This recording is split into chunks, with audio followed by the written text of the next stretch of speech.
Welcome back, ladies and gentlemen, to this week's Golden Win Geekout. I'm your host, Danny. Got my cohort, Ryan, with me. Hello, America.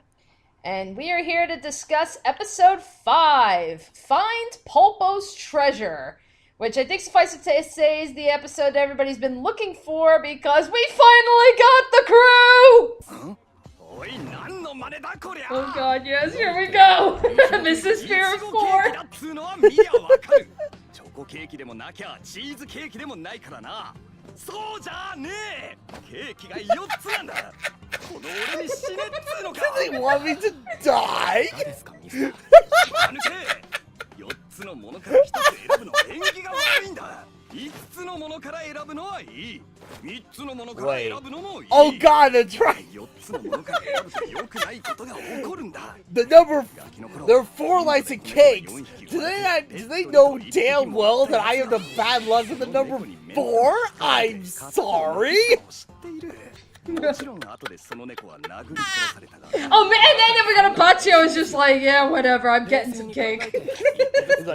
I like this, where it's like, okay, they're clearly having a conversation, but they're actually going out of their way to animate that Abbacchio is literally not giving a fuck.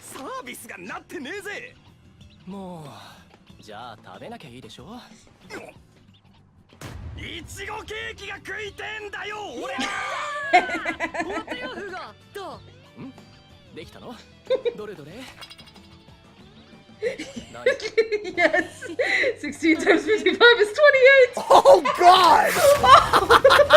Oh my god! This is beautiful! This is fucking beautiful! Oh my god! Look at how this is animated! Like that, like that. I should be feeling bad for Naranjo, but it's like, oh, never mind, I take it back. Like that actually looks. I don't think it actually looks painful.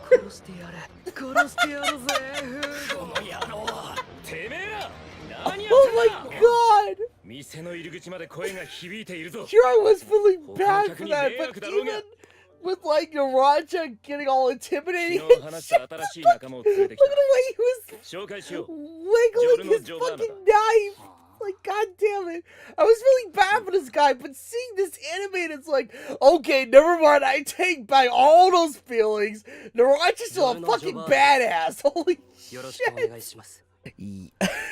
Yes, we saw the teasers. Now we finally saw their introduction in the official episode of Ventoreo itself. And oh my god, it was so great to watch after like 5 or 6 plus weeks or whatever the hell. It was so great to watch after all this time. All right. Well, before we actually go into the discussion with their introduction, there's a couple of things we gotta go over first. So the episode pretty much begins with Bruno laying out the foundation of Passione. That has not changed from the manga. That is still very much accurate. For the most part, everything up here is mostly accurate to the manga. The one thing that they did add, well, here they actually added this. So in the manga, they do mention that, Pulpo's suicide, like the news spread around Passione very quickly. But that was it. It was literally like in a little text blurb saying, okay, the news has spread, and it's like, of course this leads up to the introduction of, our next 2 guys that we're going to be, our next 2 stand battles. And where they were talking about, okay, Pulpo committed suicide, but he had this massive treasure. We got to find this money before Bucciolati does, because Bucciolati was the one that hid this money in the first place. And now that everybody knows that Pulpo's dead, Bucciolati's going to go after it, so we got to beat him to the punch. So all that's still accurate to the manga. But as I said, in the manga, it was literally just kind of like a text blurb. The anime actually, once again, went out of their way to try to flesh things out. So you're seeing like random groups like random little like smaller groups of Passione members where they're just talking amongst themselves, like they're eating in a restaurant and they're talking amongst one another, or like there's like one guy, it looks like they're about to execute some poor bastard, and it looks like, you know, they're just talking about what happened while one guy's like getting the gun ready. It's like, Jesus fucking Christ, man, this has gotten dark. Yeah, really. So it's like, you know, so that's fleshed out from the manga. You know, nice touch. And then this brings up to our next two characters. So our next two characters, this is Mario Zucchero, or Zucchero, I guess they pronounce it now in the anime, and his partner Sale. Now, I guess we might as well like say this here. So for the longest time, you know, whenever I heard the names, like when I was reading the manga and when I first showed Ryan the manga, you know, this not only applies to this next guy that we're going to be facing off this also pertains to one of the main characters here, and that is the name pronunciation. So for the longest time, characters that have like, you know, two C's and an H, you know, both Ryan and I, we've always pronounced it like, you know, cha. So that's where, you know, you get like Mario Zucchero or Leon Abbacchio. Apparently that is wrong. It is actually Mario Zucchero and Leon Abbacchio. So the H is silent. I don't know if this is a Japanese thing or an Italian thing. I'm hoping to God that this is an Italian thing, because I really want to believe that that is how it's being pronounced in Italian. But suffice it to say, this is something we're going to try to break out of that habit. We will try to pronounce these names right, so do forgive us if while we're discussing we randomly slip out Zucchero or Abbacchio. You know, we'll get used to the name change eventually, but, you know, please bear with us in the meantime. You know, as I like to say, we are boorish American fucks and we don't know any better. Yeah, more or less. Yeah. But suffice it to say, so Zucchero and Sale. Now, one thing that they do change here in the anime. So in the manga, we do get a clear shot of Zucchero, because he's the next guy that they're going to be going up against. But as for his partner Sale, he's mostly kept in the dark. Like, you know, he's wearing like civilian clothing, but even with that, he's still kept mostly in shadow. His face is completely covered. I mean, this guy is hidden until we get to the next fight after Zucchero, and that's when we get the proper reveal of Sale. But in the anime, while yes, he's still wearing a hat, so you don't get a good glimpse of his face, you still get they still showed, okay, this is his outfit, you're still seeing his hair. You didn't get that in the manga. So that's where I was like, okay, that's a pleasant surprise. You know, I was kind of half expecting that they were still going to keep him, you know, hidden away, you know, just to have that surprise. But I guess not. Yeah, I guess so. I mean, it's like, I was also thinking like a character such as that would, you know, relative to how he was handled in the manga, you know, they would give his identity more, you know, concealed for a little while longer. But it's like, oh, okay, I guess they're letting his identity be revealed, you know, wide open, much earlier than what we were expecting. So it's like, okay, all right. I mean, I guess good on you, David Production. Now, that being said, spoiler tag here. So, given the fact that they more or less revealed who Sale looked like, because bear in mind, this is not the only time that they did this. Off the top of my head, I know they did this 2 more times. They did this when they were about to board the train, because if you remember, Ryan, we saw Prosciutto and Pesci. You know, Prosciutto was the one that, again, hidden in shadow. You do not get a good glimpse of who he is until we're in the middle of the Grateful Dead fight and he's fully revealed.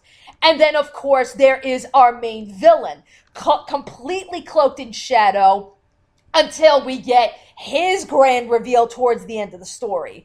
So, that being the case, do you expect that David Production is still going to want to keep the villain or Prosciutto in shadow, or do you think they're going to, do like what they did with Sally and just like mostly reveal, but maybe keep the face obscure? Like, where do you think they're going to go with this?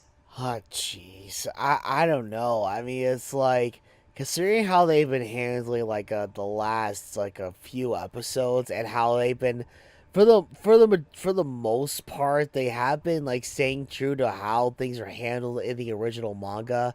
Like, putting aside, like, the additional added content David Production has added, for the sake of, like, filling plot holes and all that stuff, I would like to say they would do the exact same thing with not just, this particular villain in particular, but just for future content in general. Because it's like, if they stay true to what's going on in the manga, but it's like, if they need to, just continue to add additional content, to the anime for the sake of filling in plot holes that were shown off, if you were to read the initial, like, part 5 Venturo Rayo manga, it's like, honestly, I would prefer that than anything else.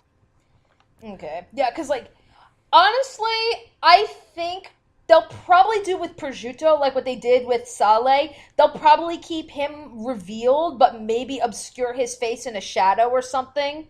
So it's like, I kind of get the suspicion that, they're going to prematurely reveal Prosciutto. I would sincerely hope, though, that the boss will remain in the shadows, just because when we finally get that reveal, towards the end of the story, that's such a huge moment that it's like, if they were to, even just so much as like do like that, where it's like, okay, we're going to show off the character, but we're still going to obscure his face, I think that would ruin the moment. So that's where I see Prosciutto. They're gonna give him the same treatment like they did with Sale, but I really, really hope that they do not do that with the boss. Right. Like, I hope they keep him hidden, because I mean that's his whole shtick. His whole thing is about how he's desperately trying to keep himself hidden from the world. Right. That is true. In a way, it's like, that's kind of like how it was when they handled with, like, a Dio in part 3, where it's like, yeah, not just with the initial manga, but also with, like, the initial anime. It's like, yeah, we all knew, it's like, okay, Dio was gonna be a thing at one point or another, but the way that they handle with him, being concealed and all of that such, it's like, it really didn't even matter, like, in all complete reality. Okay. Alrighty, but with that said, now let's move on to the stuff that everybody actually gives a shit about. Let's talk about our saucy Italian boys. Yeah, really. Alrighty, so this scene, for the most part, is remained unchanged. They did tweak some things here and there, but they're very minor little changes. So it's like, I can see where they were going with some of these minor changes. Like, it's mostly like once Bucciolati comes in with Giorno. Like, when you see just the four of them together, that's all true to the manga. So you see Fugo is tutoring Narancia. You see Mista freaking out about the 4 pieces of strawberry shortcake, and Abbacchio's just sitting there just not giving a fuck. So it's like, that's all true from the manga. Now, in the manga, once Bruno brings in Giorno, the scene, again, mostly plays out, but Bruno is there the entire time. Because, like, I remember when Abbacchio was pissing in the teapot, he does it hidden, so not even Bruno saw what he was doing. And in the manga, like, you see that Abbacchio pours a cup of tea to Giorno, and then, Bruno comes up and he says, hey, I'd like one too, and then Abbacchio deliberately tells him, no, get yourself a different pot. And Bruno just looks at him like, what the fuck does that mean? That little bit has been changed in the manga, but it's a very minor change, but it's one that honestly makes a lot of sense. So what happened was in the anime, what they did was Bruno initially brought Giorno in, but then he got called away. I guess the restaurant owner said, hey, Mr. Bucciolati, you've got a phone call.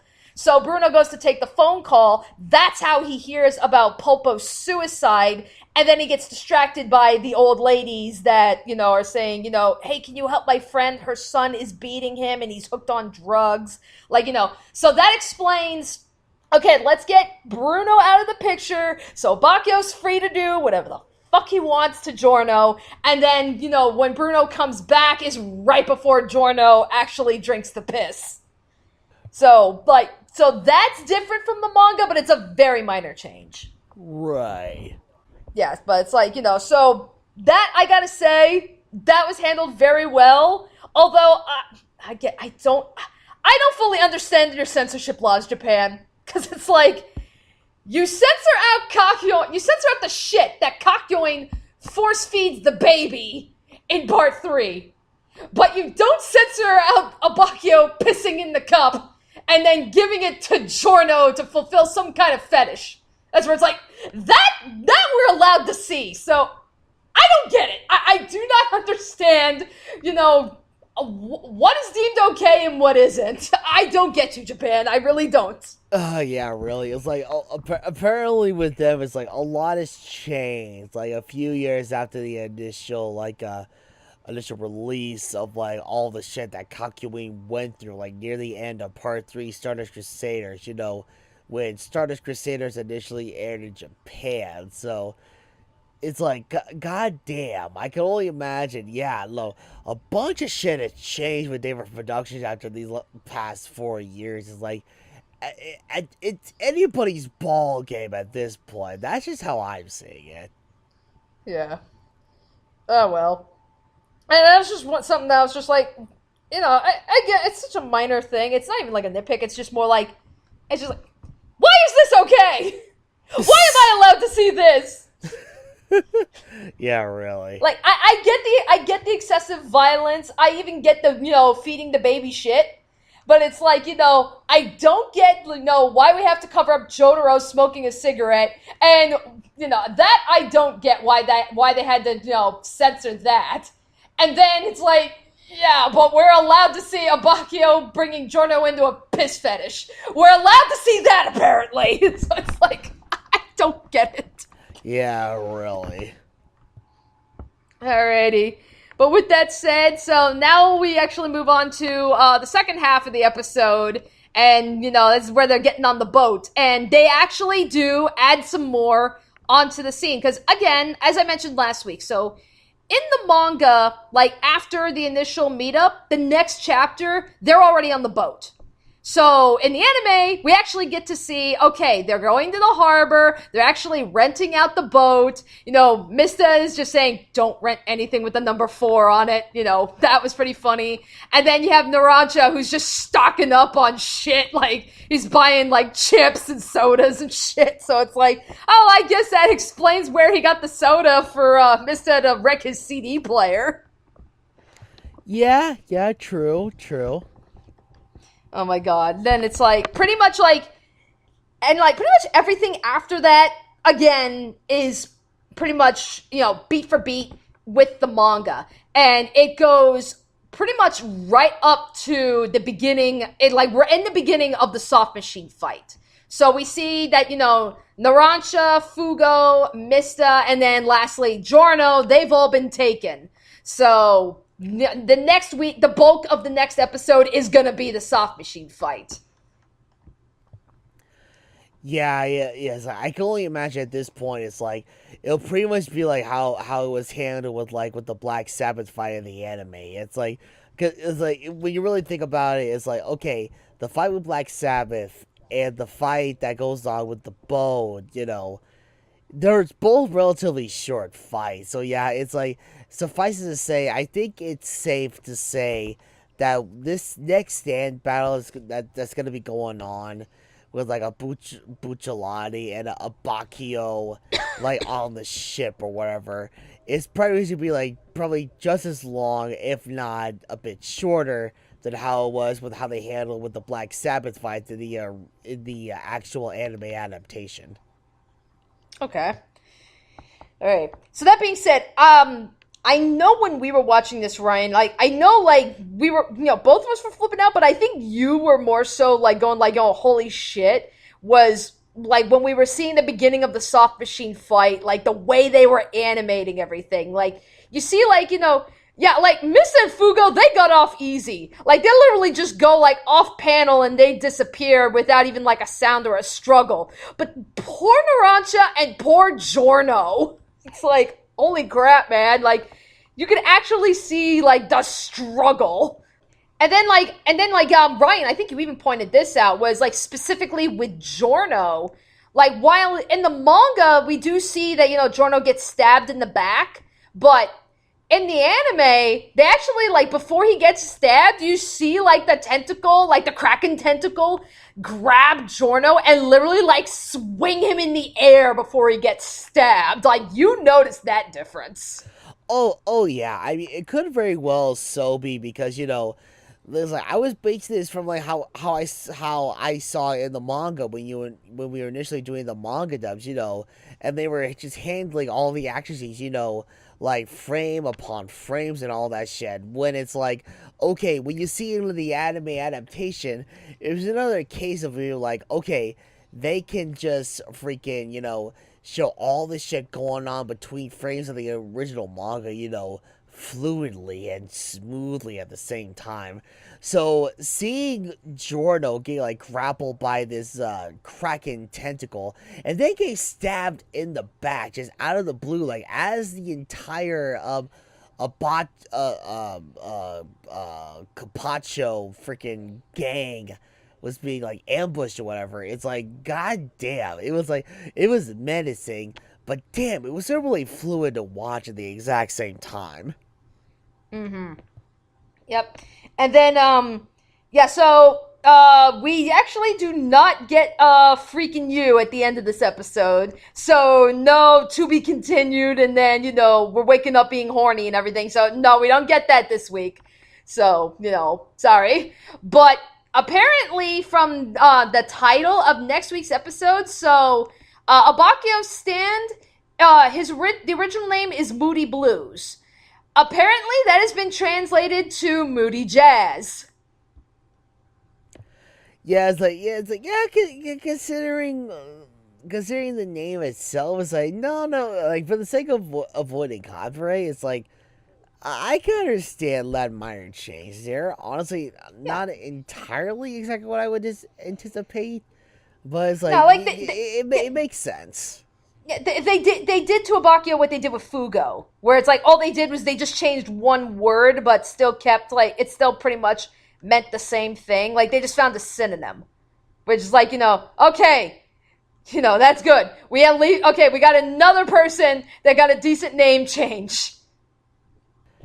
Yeah, really. It's like, okay, Black Sabbath is way too much. Let's take out the word black, change it with shadow, make it Shadow Sabbath, and then leave it at that. Yeah. Yeah, but I'm mostly referring to to Bruno's gang. So it's like, this isn't a zipper man. This isn't a fucking little bomber. It's like, no, they just, all they did was just they find the synonym for one word and left it alone. Right. Okay, so I think now's probably a good point that we can start talking about voice acting and really get into the performances. Now that we've actually heard these boys speaking like full-on paragraphs as opposed to like the 2 sentences from their teasers. So it's like, yeah, really. Yeah. Ryan, who do we want to talk about first? I'm thinking Narancha first.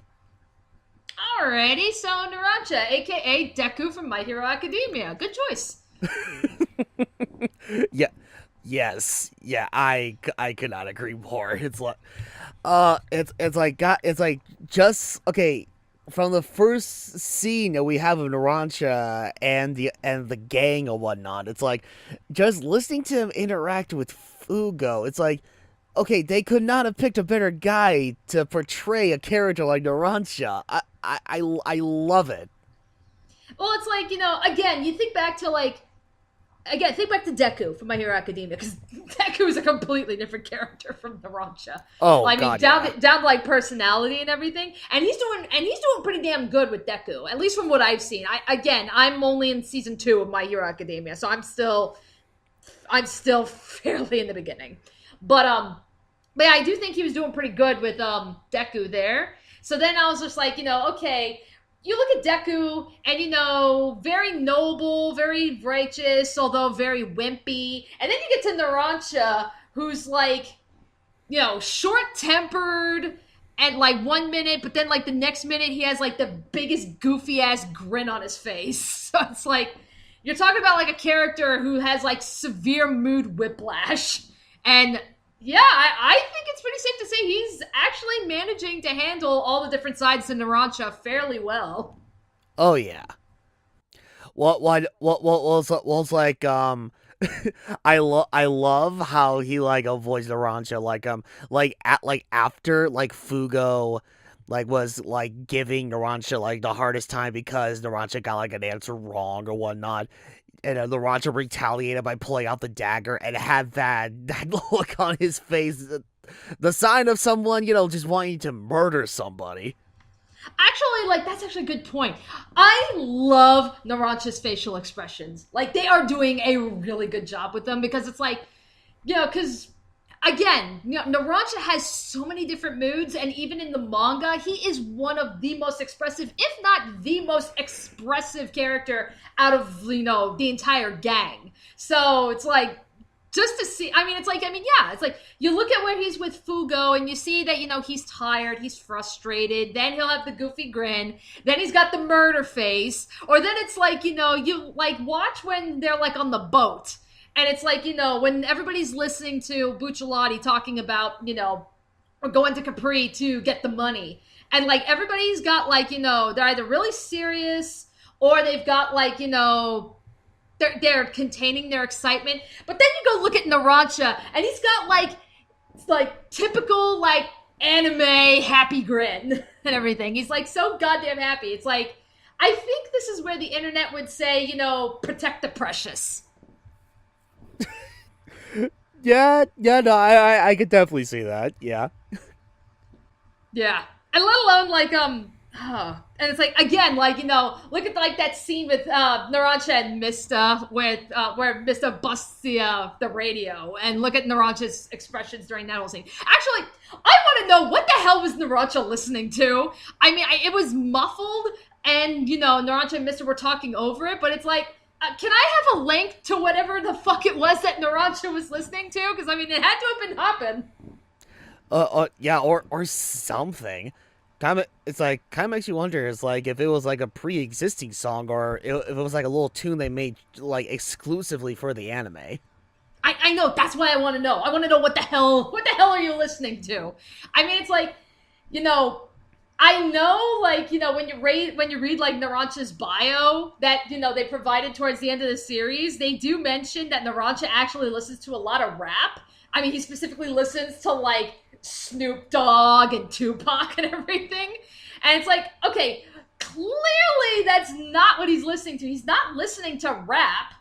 But it's like, it sounded like, it was kind of hard to tell, just because, between it being muffled and then the boys talking, but it sounded like he was just listening to, like, some, like, typical dance song or something, which really makes sense, especially considering what we're hopefully going to be seeing next week.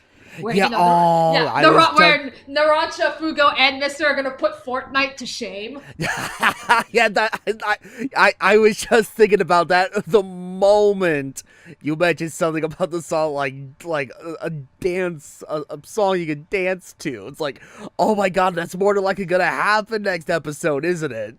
Yeah, it's gotta be. That's, I know that's a big moment that everybody's been waiting for, is, just because it's like, I'm aware that they animated the torture dance in the games, but I still want to see it. How does David Production animate the torture dance?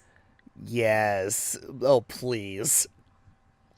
Alrighty, so I So, think so that's yeah, yes. I guess that having been said, I think now would be a good time to move on with how they handled Mista thus far. yes. Okay, Mist is another one that I think they've been handling very well. If only for the fact that they're really showing off like his fear of the number 4, and you see him like flipping the fuck out, and it's like so over dramatic and everything because he's just that deathly scared. Yeah. It's like from the moment we see him interact with the 4 slices of strawberry shortcake. Like he goes through that whole story about what happened, where it's like, like he knew a guy that he adopted a cat out of a litter of 4. The cat scratched his eye out, and he goes through all of that, and then Fugo's trying to like be rational with him, trying to like calmly explain what's going on. So then Fugo's just like, well, fine then. If it bothers you so much, don't have any cake then. And then it's like Mista's just got like this look of shock that he's like, what? But I want the cake. He's just like, did you seriously suggest that to me? It's where it's like, I know Bucciolati is my favorite character, but my second favorite character, hands down, is Mista. Yes, and for good reason. Yeah. Meanwhile, Ryan, Mista is your favorite character. So I know you've been waiting for Mista. Yeah. Oh, I am definitely be waiting for Mista, and it's like already I am much like how I feel towards Narancia. Already, I am very impressed with how they're handling Mista, like for real.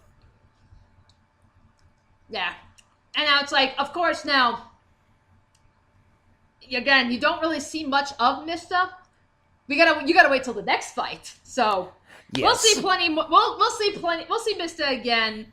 You'll actually see him in action in like maybe like another 2 episodes or something is when we'll be seeing him in action. So I know that's probably where we're gonna do like the bulk of our Mista gushing. Oh yeah, more than likely. Yeah, absolutely. Yeah. So then I guess you want to talk about Fugo next? Sure. Yeah, because like again, kind of like with Mista, not a whole lot was shown with Fugo, but hands down, like the most iconic trait about him is his short temper and rage. Because it's like, Narancia's got a short temper too, but usually, like, Narancia's temper comes out really only when he's provoked. Like, Narancia will not snap at somebody unless he himself is, like, directly threatened. Fugo, on the other hand, the slightest little thing, threatening or not, can set him off. I mean, it's like, yeah, look what happened during that scene where they were doing the math problems, and Narancia's answer was so goddamn wrong that Fugo stabs him in the face with a fork and then starts slamming his head into the table. Yeah, really. Yeah, and it's like, and I gotta say, I also really like, how David Production had animated that and everything. I mean, it's like, between, like, the initial slam, and then you even see, like, the table even continuing to vibrate when Mista's just going, oh, he's pissed now. It's like, that actually, yeah, man, it's like, that actually looked really, really painful. I mean, it looked painful in the manga, too. But, yeah, man, the way they animated it, it was like, oh, God, I could feel every hit. Yeah, pretty much. Yep, and then, of course, you got him, like, screaming his head off and shit, and then immediately he calms down, and that's it. So it's like, yeah. Again, we gotta wait until we get to Fugo's fight, which is gonna be a little bit of a ways away. Quite a while. Like, definitely longer compared to Mista, that's for sure. Yeah, because Mista's coming up next, but then we have, like, I think Mista's fight is next, then it's Narancia, and then Fugo gets his fight, so... Yeah. Again, we'll go further into detail the closer we get to that. But, now let's lastly talk about Abbacchio.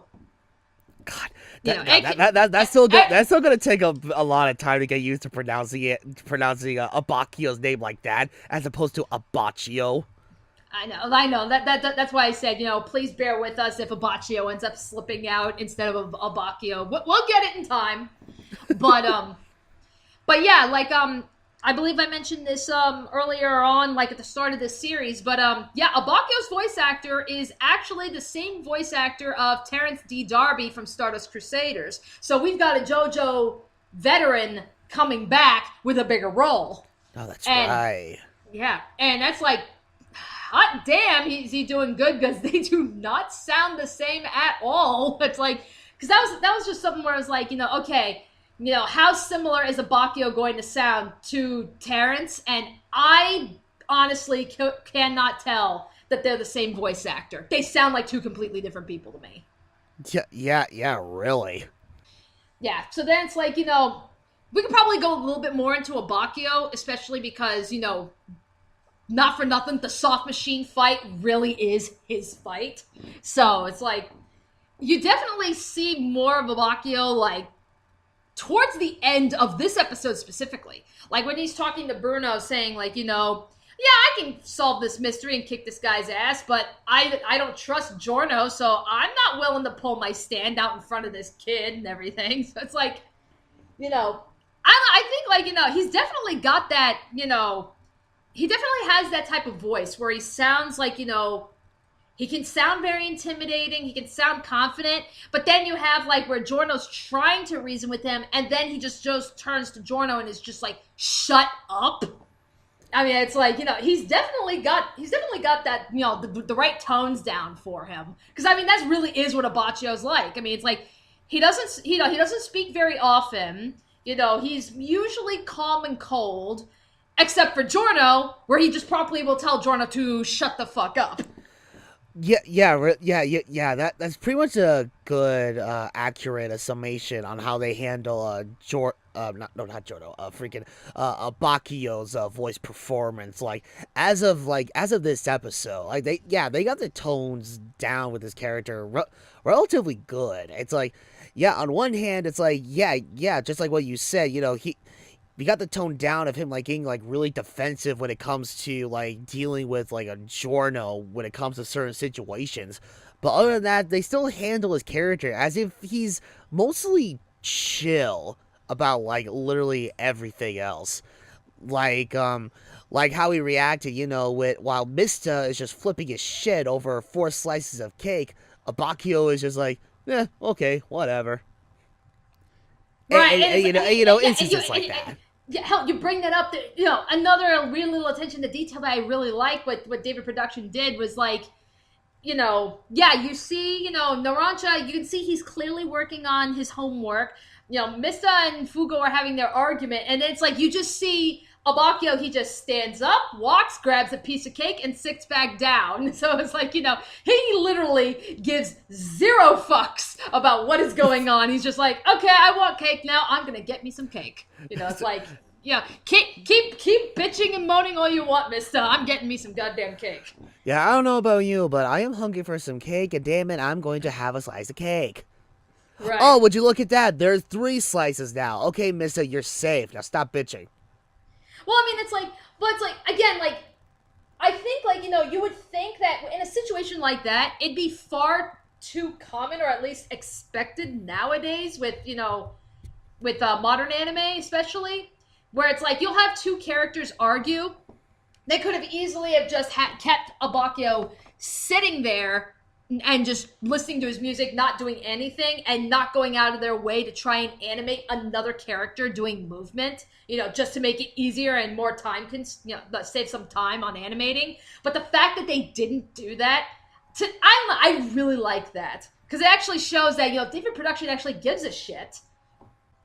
It's like, oh, yeah, like on top of pretty much everything that they've been doing right with like adapting like literally every moment that was shown in the original manga. It's like, this further proves that you're absolutely right. David Productions is really caring about the main source from the original manga, and probably even more than that. Yeah, I mean, that's like to say, I think it's safe to say, like 5 episodes into this thing, and, the quality has been fairly steady. I have not really noticed any, like, real noticeable dips compared to what we were seeing in Diamond is Unbreakable. So I think it's safe to say that, Yeah, we're good. We're good on this quality end here. Because, I mean, they could, by now, we could easily have just had like one or two really well animated episodes. And then, okay, now they start dropping the ball a little bit here. But no, it looks like they're staying fairly steady. Like, yeah, there's a lot of moments where, when the characters are talking from far away and it's like they may not like animate their face or they may like, put like shadows over their eyes, but at least it's consistent. They're consistently doing that. And I'll take that over one episode, like characters from a certain distance, you can fully see their faces being animated, but then like in another episode, characters from the same exact distance, all of a sudden they have no face. That's where it's like, when you have like that kind of noticeable dip in quality and everything, because that was tragically what we were seeing a lot of in Diamond is Unbreakable, and I'm not seeing that nearly as much right now anyway in Golden Wind. Yeah. It's like I have not seen like stuff like that like as of right now with like the official TV airing of Golden Wind or anything. But even if there was like at one point or another where we do see instances like that, I'm honestly not too worried about that because yeah, while there may be issues like that, like in the official like airing on television or whatnot, of course, fortunately, David Productions has been doing like a really good job of like going back to those scenes, like certain scenes that feel like they need to be polished or like redone, and they just fix whatever like issues are going on with like the art and all that stuff. Like with Stardust Crusaders and Diamond is Unbreakable, you see a bunch of like stuff that are just wrong with like characters' faces or other like parts in the anime that don't have nearly as much detail as they should. But when you get to the Blu-ray, it's like crystal clear and it looks so much better. So Now, again, I'm not an animator, so I'm no expert by the means of animating, but it does kind of beg the question, why couldn't you take that time the first time around with the TV airing? That's but again, I'm not an animator. I don't know. Maybe it really is that difficult that they had to take those shortcuts, but it does still kind of beg that question that it's like, if you took the time to do that for the Blu-ray and everything, it's like, why couldn't you take that time the first time around so that we wouldn't have to have that?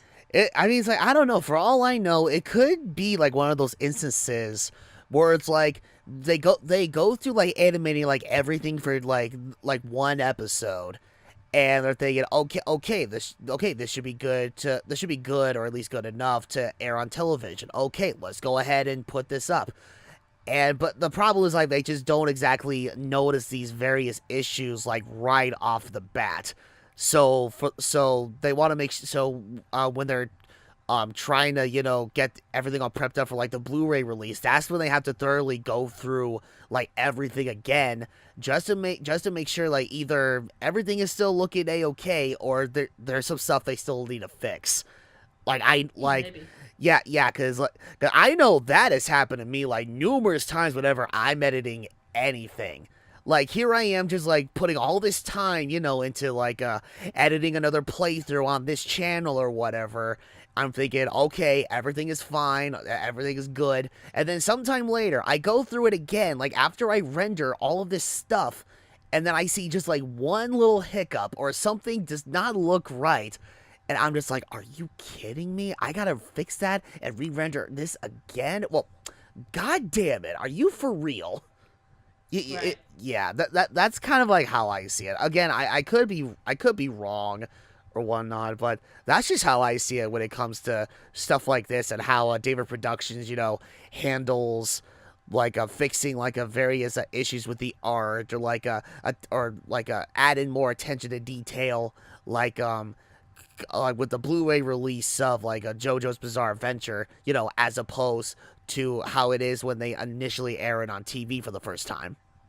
Right. I mean, I think it's safe to say that when the Golden Wind Blu-rays do eventually come out, we can expect, tweaks in animation there as well. But at least from what we're seeing now for the original TV broadcast, it's already like leagues above Diamond is Unbreakable. I mean, it's like this is like I'd say this is right up there with like quality as far as Stardust Crusaders. This is like one of the best looking JoJo parts we've got right now. Oh yeah, absolutely.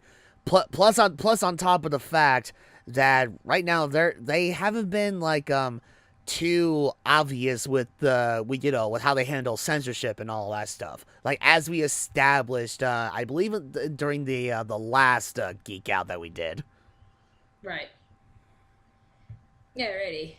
Okay, so I guess with that said, so as far as what to expect for the next episode, yeah, I think that this is going to be pretty much like Black Sabbath, where the bulk of the episode is going to be the soft machine fight.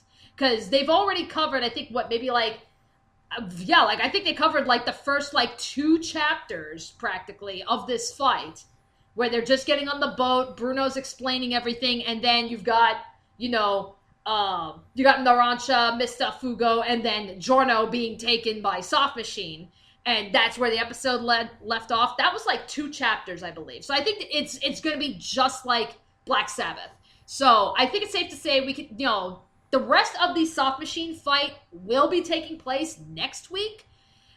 I guess it is a little bit longer, or at least it feels a little bit longer than Black Sabbath, because Black Sabbath was like over and done with like before even like the halfway mark of the episode. I kind of get the feeling that maybe Soft Machine fight will take up the bulk of the episode, but like, I think maybe it'll be probably like 2/3 of the episode will be the fight, and then they're going to finish it off where maybe that's where they're finally landing on Capri, and we're going to get set up for the next fight. Yeah, it's like I'm trying to recall. It's like, so after the boat fight, isn't that where we get the first like official fight like starring Mista? Yes, that's Mista and Sale. That's the next fight. That was it. Okay. Yeah, that's kind of like how I've been thinking how like the next episode is gonna play out. You were right on the money, Danny. It's like, they're more, I feel like, they are going to handle it more so like how they handled the Black Sabbath fight in the anime. It's like, next episode, it'll start off with like the Soft Machine fight. That will take up the vast majority of the fight. I mean, it'll take the vast majority of the episode, and it'll end it off, by the time they throw out the to be continued meme, it'll be like the moment when Mista is trying to sneak into that one little building where Sale was talking to the phone. And then from there, within the episode after that is when we're gonna get the official fight with Mista. Yeah, that actually sounds like a pretty... Yeah, I mean, that sounds like it's a pretty good place for that episode to end, is like when they're getting to the boathouse. Like, either that or where they're about to land on Capri, and they're saying, okay, we got, the rest of you guys stay on the boat. We're going to go on land, and we're going to track down this guy's partner, and we're going to finish him off. And Mista says, hey, Giorno, okay, I'm coming with you because, I'm the hitman. I'm suited for this. And, like, that's like that's when we first see Mista stand. So that's where it's like, it could, like, that could be a good place to end next week's episode, or they could go it even further and, like, it's when, he's approaching the boathouse. But, well, we will see. We will see next week. Honestly, all I care about next week is, we're going to see Moody Blues in action, and I want to see Torture Dance. The Torture Dance and Abbacchio bringing out Moody Blues. Yes, I could not agree more. Yeah, because, like, Moody Blues is, like... for those of you who have not read the manga, I'm not going to spoil Moody Blues, because, honestly, of, like, the utility stands, not, like, a fighter, but somebody that's definitely, like, more suited for, like doing utility. Think like Joseph's Hermit Purple, where it's like not exactly a fighting stand. It's capable of fighting, but its primary use really isn't for fighting. That's what Moody Blues is. And Moody Blues, for me, from what I've read in the manga, even up until now in JoJolion, Moody Blues is by far my favorite utility stand. It is so goddamn cool. So I don't want to spoil too much, so you guys just gotta wait and see. It's awesome. Right. Alrighty, so I guess I'm trying to think. Is there really anything else that we need to worry about talking about? I think we're pretty much good for talking about this episode. Alrighty then. So hope you guys enjoyed this week. Hope you enjoyed the Saucy Italian Boys. I know we did. And we will see you all next week for episode 6. And the torture dance. Yes!